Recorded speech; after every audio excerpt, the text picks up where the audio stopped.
Alright, Shalom. First and foremost, I want to give all praises to Yahweh Ba'Shem Yahushai. Peace and blessings to the Akim, pushing this word in truth and sincerity. And double honors to the apostles and elders of Great Millstone, who rule well. This lesson is going to be about, this truth isn't for everybody. And don't cast your pearls onto swine. And that's what I got here first. This is Matthew 7:6. Give not that which is holy unto the dogs, neither cast ye your pearls before swine, lest they trample them under their feet and turn again and rend you. And anybody that knows anything, this word is the true treasure. It's the finest pearls you can get. At the beginning of the verse it says, give not that which is holy. Holy meaning separate. Holy Bible, that's in the name. So it's talking about the truth. And of course it's not talking about, actual dogs or swine either. It's talking about people that won't get it, like the other nations in the 2/3. And to prove that, not everybody is going to get it, there's a lot of scriptures to get for that, but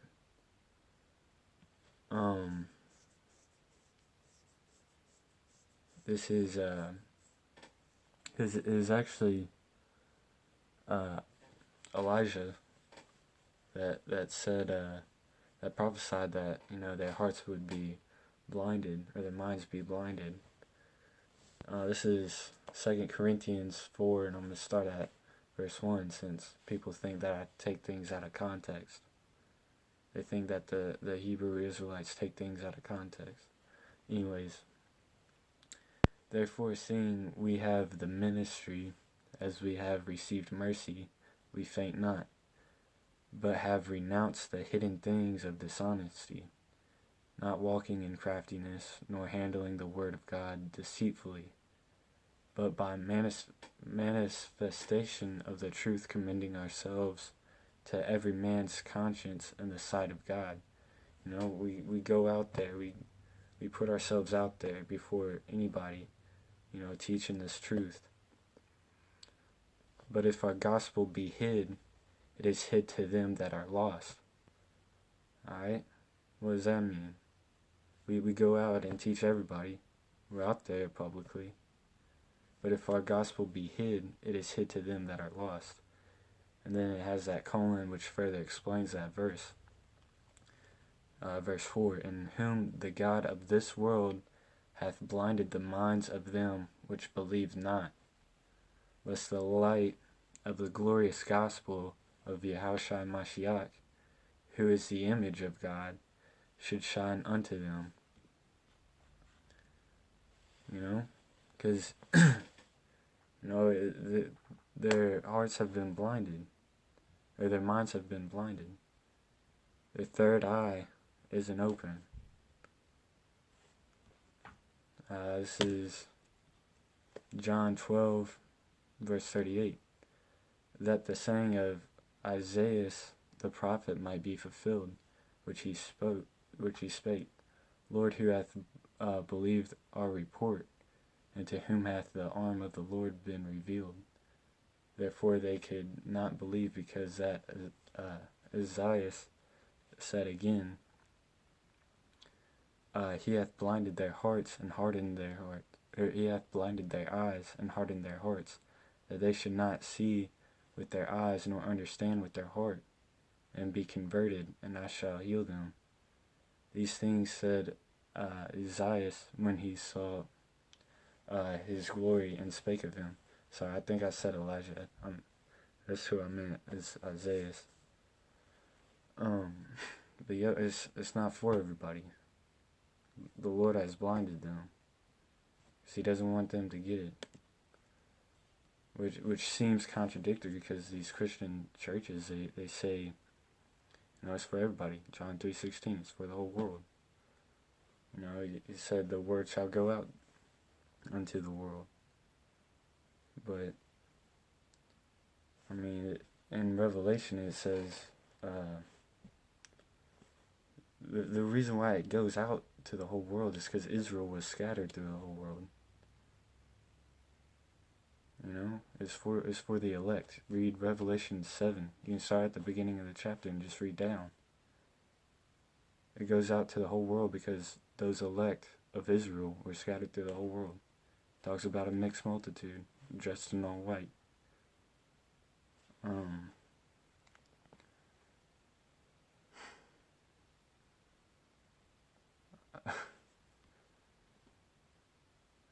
This is Matthew's 8, starting at verse 21. And another of his disciples said unto him, Lord, suffer me first to go and bury my father. But Yahushua said unto him, Follow me, and let the dead bury the dead. And that sounds cold. He said, can I be excused from following you? I gotta bury my dad. He said, I don't give a shit. Let the dead bury the dead.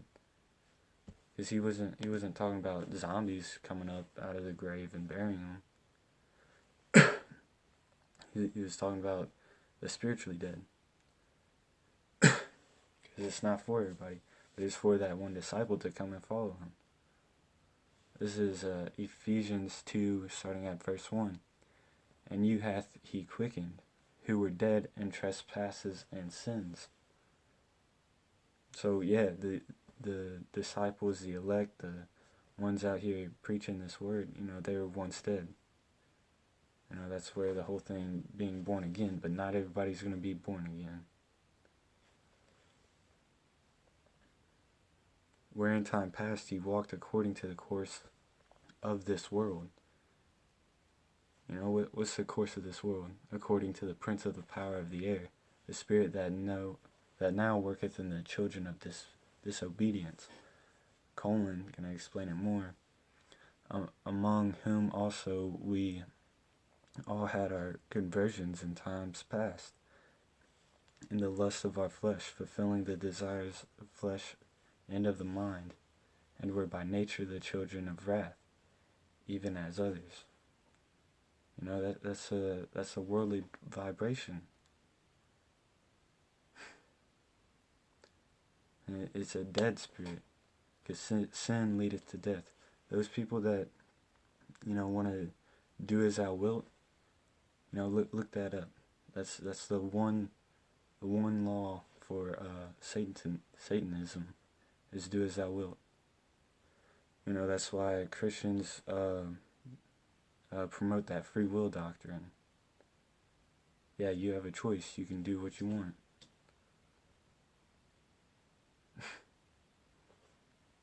That one law, do as thou wilt, and the law is for all. That's what they say. But no, the Most High doesn't deal with that.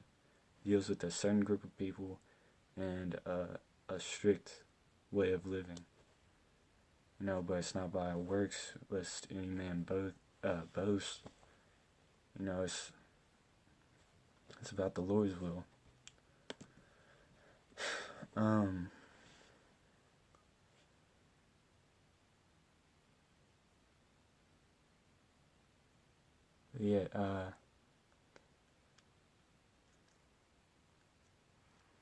This is Matthew 24 and 14. And this gospel of the kingdom shall be preached in all the world for a witness unto all nations. And then shall the end come.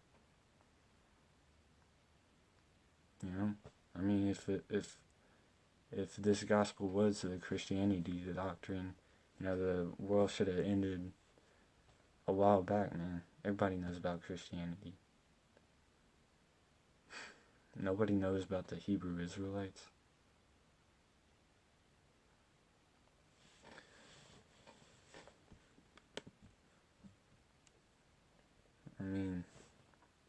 That goes to back up my point to what I was saying about,